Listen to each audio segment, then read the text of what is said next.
Hoje a gente vai mergulhar num sistema chamado Global Pool. A promessa dele? Automatizar a criação de pools de liquidez de criptomoedas. Vamos dar uma olhada bem de perto para ver como é que isso funciona na prática.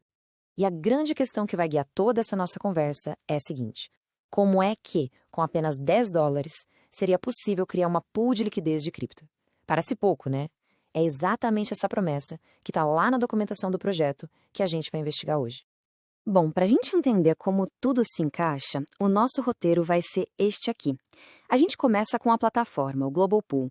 Depois, a gente conhece o token, o M-Pool. Em seguida, vamos ver o passo a passo para criar uma pool, como faz para sacar o dinheiro e, para fechar, a gente olha para o sistema de bônus da rede.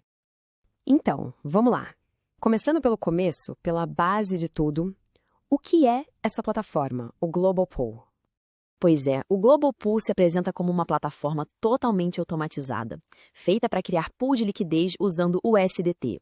E um detalhe que chama bastante atenção é a parceria com a Uniswap. A Uniswap é simplesmente a maior exchange descentralizada do mundo, o que teoricamente daria mais segurança e, claro, bastante liquidez para as operações. E o que eles prometem? Bom, são basicamente 4 grandes vantagens. A primeira é a automação. Ou seja, nada de ficar gerenciando a pool manualmente. A segunda é a acessibilidade. Lembra dos $10? É isso, um capital inicial bem baixo.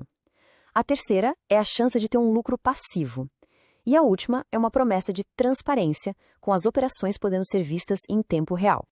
Beleza, já entendemos a plataforma. Agora a gente precisa falar do coração de todo esse ecossistema, que é o token MPO. É ele que faz a roda girar. O M-Pool tem umas características bem específicas. Primeiro, ele roda na rede Polygon.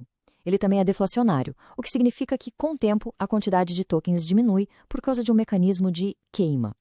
Outra coisa são os mecanismos anti-baleias. Sabe, são umas travas para evitar que grandes investidores consigam manipular o preço.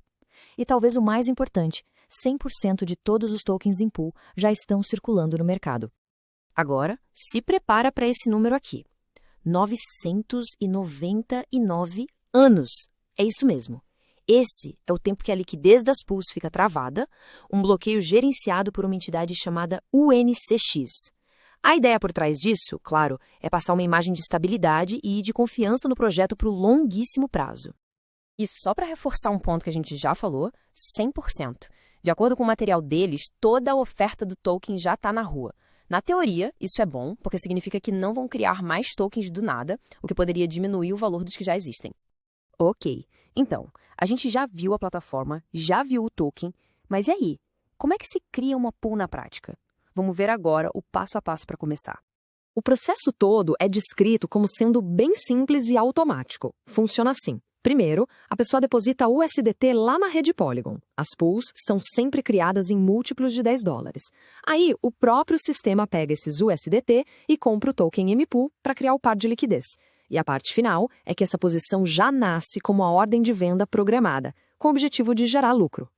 E qual é o alvo de lucro? O sistema foi programado para buscar, em média, 7%. Para ficar mais fácil de entender. Se alguém cria uma posição de $1.000, por exemplo, o sistema já configura uma venda automática para quando essa posição chegar em $1.070.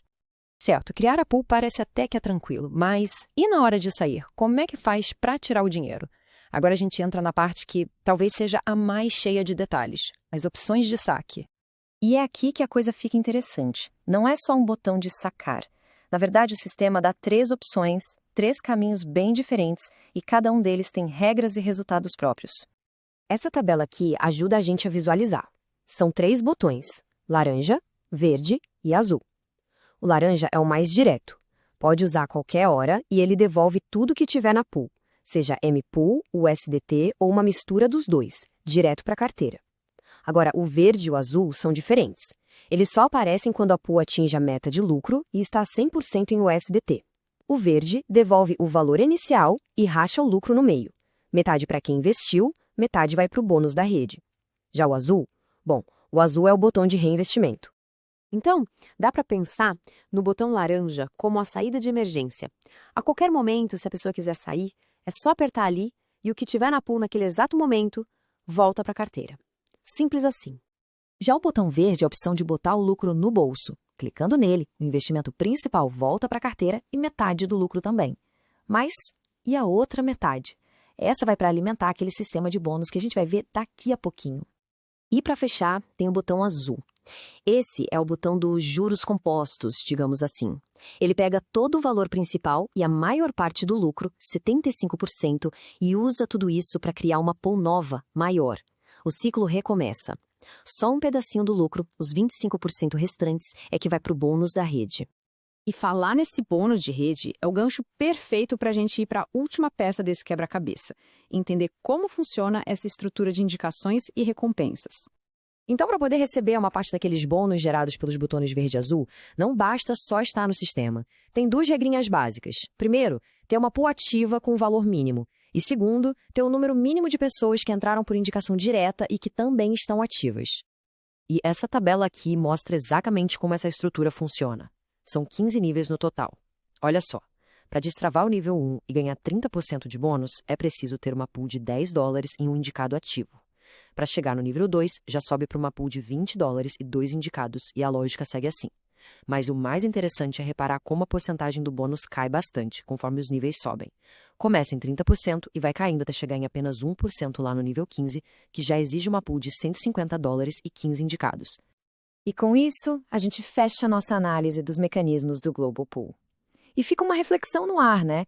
Quando a gente pega uma ferramenta financeira que é super complexa, cheia de camadas, com liquidez, bônus, reinvestimento, e coloca tudo isso num pacote bonitinho e automatizado, a grande pergunta que fica é, no fim das contas, quem mais se beneficia com o desenho desse sistema?